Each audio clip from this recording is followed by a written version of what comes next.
Welcome back to some more Katawa Shoujo. You may notice, I don't know if you can, but the camera quality is a bit up. We got a new toy to help with streaming, actually. We're going to be streaming here sometime soon.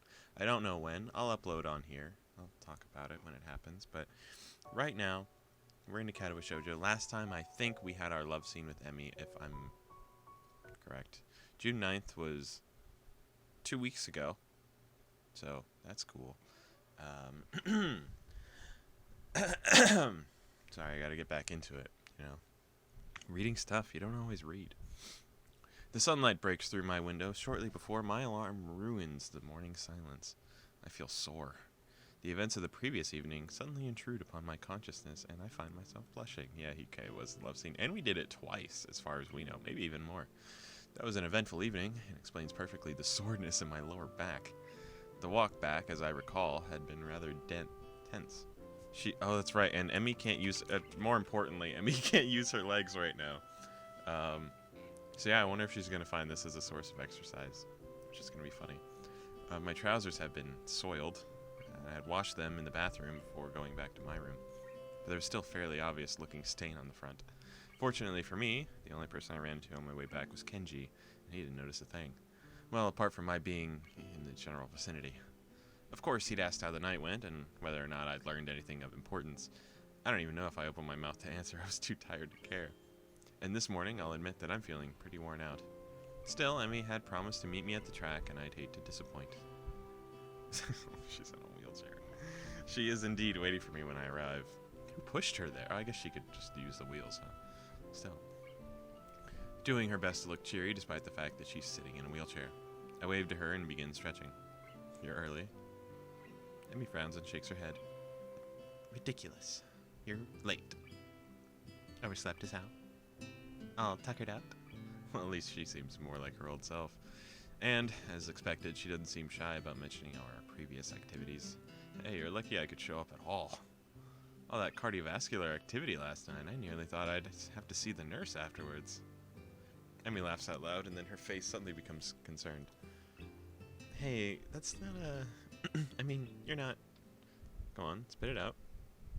It's just that it would be hard to explain if you had an episode while we were... Oh. Now that she mentions it, it really is a legitimate concern. I've thought this entire time it was going to happen. Who did it almost happen with? I think it was Hanako, right? Like the first, the time we did it with Hanako? I don't remember. I certainly hadn't thought of it last night, of course. There are more pressing concerns had been at hand. Well, I don't think we do anything that's going to be more of a strain than these morning runs, and I handle those fine, so... Emmy considers this point. Oh god, her face. A devious light appears in her eyes. Say. Huh? The light vanishes from Emmy and grins ruefully at me. I can't help but feel vaguely suspicious. I seem to have forgotten a pair of gloves. What do you need gloves for? Emmy indicates the chair upon which she is seated. For this, of course. Sure, regular moving around is all well good without him, but I won't be able to get a good workout. And to get that kind of speed, you have to have gloves on if you don't want blisters. So, what, you're going to be wussing out on me then? Do I have to go it alone? Emmy thinks for a moment, or pretends to think. If I remember right, there's a spare or two in the track shed. Oh, god. We're just going to be fucking all the time, huh? So she does seriously want to do it then. He's so oblivious. But in her normal school uniform? I'd have expected her to wear a gym outfit for something like this. Hey, what are they doing there? Emmy looks askance at me. Seriously?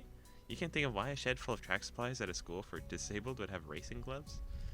Well, when she puts it that way, I suppose that makes perfect sense. Hey, I'm still getting used to this place. Give me a break, huh? I guess I can let it slide this time. Now come on, I'll need your help. I can't imagine what for. God, this idiot. But then, again, I didn't have a clue why racing gloves would be in the shed, so I'm not willing to press the issue. God. Emmy navigates her way to the shed easily enough, though I can hear her grumbling under her breath. It's actually kind of cute. I hurry a little to reach the door first, hoping it would be easier for me than her. The door opens and Emmy starts to wheel inside, only to come to a sudden halt at the doorway. It seems the door still is slightly too high for her to get over by herself.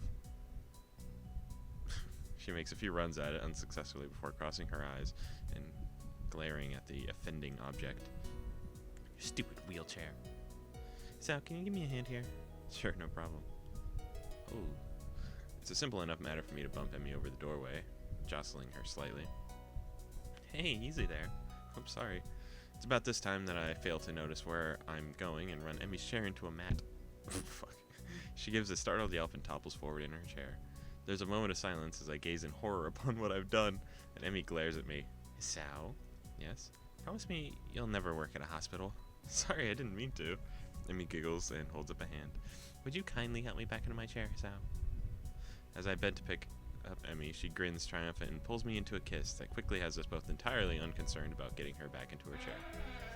In fact, as I move to a more comfortable position, I confess that the chair is pushed out the door, which, startled by the passage, swings shut. That's terrifying. Okay, we're just doing this now. Yeah, okay, I was right, but this is more work for me. Well, at least we've got privacy now, which is a good thing. My hands work quickly as I remove Emmy's blouse and skirt. I'm startled to discover that she'd forgotten to put on a bra today. Did she plan for this? Yes, she did. Her arms hook under mine and rest on my shoulders as I kiss my way down Emmy's neck, pausing to give special attention to the spot right where the neck meets the shoulder that I found last night. You've gotten pretty good at this. I do try. Emmy pushes on my chest instantly, and I draw back with a puzzled expression. I've got a confession, Miss Al. Oh? Having pulled back, I decided to instead to focus my attention on her breasts. She's trying to talk to you, dumbass! She attempts to speak. Her words are interspersed with giggles that I find incredibly cute. I don't... Whoa, wear gloves! Okay, I thought she was gonna give us some serious, like, fucking... By the way, some bombshell shit. My own reply is rather mumbled onto her chest instead of being addressed to her face. Should have known. Words quickly become irrelevant. Emmy's movements are almost frantic as she's been holding something back since we met this morning, and now she has an outlet. I'm very nearly caught off guard by her aggressiveness, feeling her nearly rip my shirt off, the way she seems to be in the dominant position. Also, there's just a wheelchair outside the shed. Anybody can walk in and look and see that thing. And then just see us. Okay, anyway, for my part, I confess that I'm caught up in her attitude as well, fighting back, rolling and wrestling, even I caress her breast, just completely destroying her now, corrupt, I don't want to say corrupt, her now less working legs. Even as I caress her breast, even as her fingers dig into my shoulders, I lose track of where we are. So much that I roll right onto the mat and land on something smaller, rather hard. Ow. Emmy, still flushed, breathing a little heavy, peers at me, bursts into laughter. I'm sorry, are you alright? Yeah, I think so. Not what I landed on, though. And I reached under my back to pull the offending object out, inspecting it closely. Personal lubricant, lemon flavored. What? Emmy's eyes shoot upwards as she begins, if possible, to laugh even harder. Somehow I don't think this isn't track related. Oh man, I know whose that is. What? It's the track captain's. Yeah, my old nemesis, kind of. How do you know it's his? It appears that I've asked a stupid question, or at least Emmy thinks so. Because he's the one who told me the track shed was a good place for... What did he call them? Clandestine encounters? Oh, he invite you to one or something? Emmy bursts more into laughter. I confess the sight of naked Emmy laughing is oddly beautiful. I feel an eagerness to end my conversation and get back to what we were doing, despite my rather pointed questioning. It's how the track captain's gay. Oh, really? And here I initially thought you two were a couple. Well, I did have a crush on him when I first joined up, but he wasn't interested. Obviously. But we're good friends, I guess. I mean, he told me about all this, you know. I hesitate to ask. And really, I do, but I ask anyway. What does he need the lube for, anyway? Are you stupid? Hello? Hisao, have you ever fucking saw a gay man? I mean, he doesn't. He does. Hisao. How the hell does Emmy manage to not blush? Obviously, he uses it for, you know, anal. Oh shit, I try to suppress this. Are we about to... I fail. Emmy's giggling too. And he tells you about this? Emmy shrugs. Yeah, of course. He's kind of mild about the whole thing. Says it's a feeling that can't be beat. Uh-huh. The air in the track shed seems to be charged with some horrible curiosity. Are we about to do anal? That's interesting. I suppose I'll have to take his word for it. Well, birds outside stop chirping. The wind dies down. Somewhere a man is drinking a cup of coffee. He freezes with a cup at his lips. That could be me. Hold on. It's like...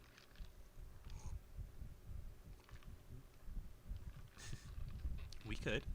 Maybe. Try it. My jaw suddenly spontaneously unhinges and hits the floor. What? Emmy is finally blushing, rubbing the back of her head ruefully. Well, it's just that we can't, do what we did last night, It would be it wouldn't be safe, I mean, it wasn't exactly a great idea last night. So, we could try this to see if it's, is this good? Well, yeah, basically. Huh. Damn, we're just going at it. This is crazy. Sal looks so confused, and Emmy just looks there. Anyway, careful. You sure about this? I'm positioned behind Emmy, who is looking back over her shoulder, looking a little flushed. Well, obviously, once we decide... Sorry, I just looked at her legs. It's just that she has legs. They end at a little past her knees. So it's just, like, a little weird. Anyway. Well, obviously, once we decided to go ahead with this idea, we had to get back into the mood. That accomplished, we emptied the bottle of lube, and here we are. Yes, I'm sure. Come on, before I calm down and think too much about this. Oh god, her face looks uncomfortable. Emmy's breathing is still coming a little heavily, and her response is almost impatient.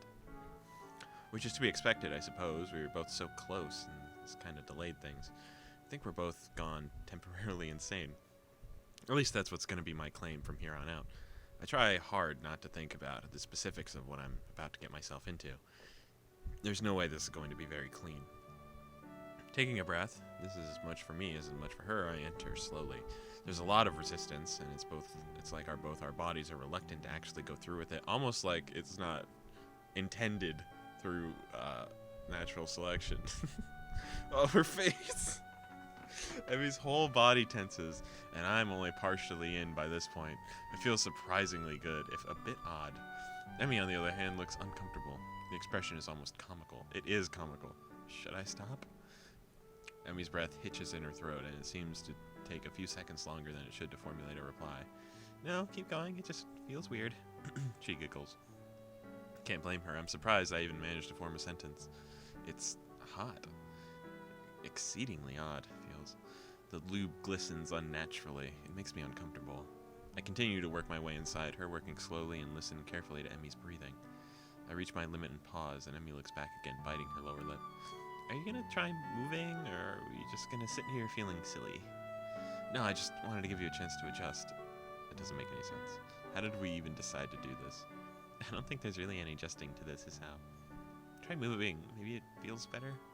She sounds doubtful, but certainly unwilling to admit defeat now that we've come so far. I begin slow motion that seems to work well for both myself and Emmy as she closes in her eyes in an attempt to concentrate on this new feeling.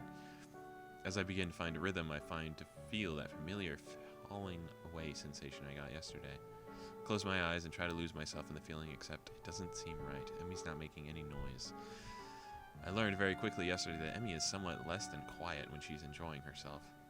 As I open my eyes, I see that Emmy's trying to get into things, but it doesn't seem to be working for her. Her eyes are closed, and she's biting her lip, and it seems to be out of toleration rather than enjoyment. A sort of, well, this was a failure, but hopefully it'll be over soon. Look, I'm caught in a bit of a situation here. In truth, I don't want to stop, but at the same time, it doesn't seem like it's going to be doing much for Emmy. Or if it is, it's coming off far slower than I am. I feel bad, and I want Emmy to enjoy this too. That's right, Hazel. Do it for her. Oh, okay. I reach one arm around and tense at Emmy's chest, which startles her. Okay. This, in turn, causes her to tighten around me considerably, causing a wave of pleasure to blindside me. My gasp seems to amuse Emmy, but her grin quickly turns to a gasp as I move my other hand casually down the front and begin to stroke gently at the soft patch of hair between her legs. The motion of my hips increases, and my hand's ministrations to Emmy's front bring back the gasps and yelps that I'm used to. I only concentrate. This man is being coordinated right now. Not to say it's difficult, but it's like, you are working with like 3 things at once. I concentrate on only the feelings of my hands, one now slick and sliding, the other skin soft and responsive. Goosebumps on her flesh, shivers and sweats as her own building climax causes her to tighten until finally I can't possibly. Oh my god, I'm sorry, I have a final thrust. My fingers tense around Emmy's nipples, dive between her legs. If you're not wearing a condom, that's gross as fuck for everybody involved. And we don't know if he is. He only has had one condom this entire time. Emmy's back spasms as she arcs up, a high, girlish cry that echoes off the walls, and I feel the wave of my own climax annihilate all other sensations in my body. Emmy's arms give out as she falls forward, rather violently disengaging us and pulling something dear to me in the process. The sudden switch from pleasure to pain causes me to lose my balance, and I fall forward on top of Emmy. Ow! Ow. Quickly roll off Emmy and prop myself up, breathing heavily and trying to ignore the pain in my crotch. Emmy yelps a little as she rolls over, grabs a couple of tissues that we'd kept handy earlier, and cleans up before getting her panties back on and awkwardly leaning against the wall. Still, breathing heavily, I decide to sit against the wall next to her. The feeling of cool concrete against my sweating back is a welcome sensation. That hurt at the end. Yeah, that's probably not a great idea. Emmy squirms in order to try and sit down beside me without too much pain. Judging by her wincing, it doesn't really work. Yeah, so now she has to sit in a wheelchair, ass completely sore, for who knows how long. Yeah, I'm gonna have to have words with the captain. He was clearly lying. Well, you're not a man, Emmy. You see, the man's prostate. Anyway, the utter and absolute ridiculousness of the situation suddenly hits, and I begin laughing. Emmy shakes her head and begins laughing with me. Hey, Sal. Yeah? We're never doing this again, right? Yeah, I think my curiosity is satisfied on this one. I mean, not satisfied. Good. I think maybe we should stick to the basics, don't you? I mean, most of this is new to me anyway. What do you mean, most? Emmy grins impishly. I'll never tell. The unpleasant thought strikes me. I'll say it again. I think she's been sexually assaulted. I get that vibe, and I feel like she's just trying to please Hisao, despite what she really wants. I could be wrong. Even more unpleasant is the thought of having to ask Emmy about it. Still, after what we've done, it should be a cakewalk. Hey, is there a sink? I'd kind of like to wash off a little. Emmy's jaw drops. In the sink? Well, there's not really anywhere else to do it, is there? And I want to avoid a smell that the nurse might notice. This is the most awkward conversation I've ever had. You're right. Yeah, it's on the back wall. There might be some soap, too. Thanks. There is, in fact, a little hand soap, which is better than nothing. No towel, though. Guess I'll have to drip dry. All finished? Yeah, that'll do for now. It's not like I'm gonna take a shower after we see the nurse. Glad to hear it. Now help me find my clothes. You tossed them somewhere. Hey, you were no better. How am I supposed to explain this hole in my shirt, huh? Sorry, I got a little excited earlier. Takes some time, but finally we're both more or less clothed. There's a frantic moment where neither of us knows where Emmy's wheelchair is, but I recall it going through the door and rescue it. You'd be more careful going through the door this time, would you? The bumps are not my friend right now. I'm so sorry we tried this. Emmy shrugs and grins. Well, it was worth a shot, right? And anyway, it was a good exercise. Can't argue that. Boy. Wasn't he gonna notice that we're not like, or at least Hisao's not like post-run, like physique? Isn't he gonna be like, you didn't run today, what the fuck?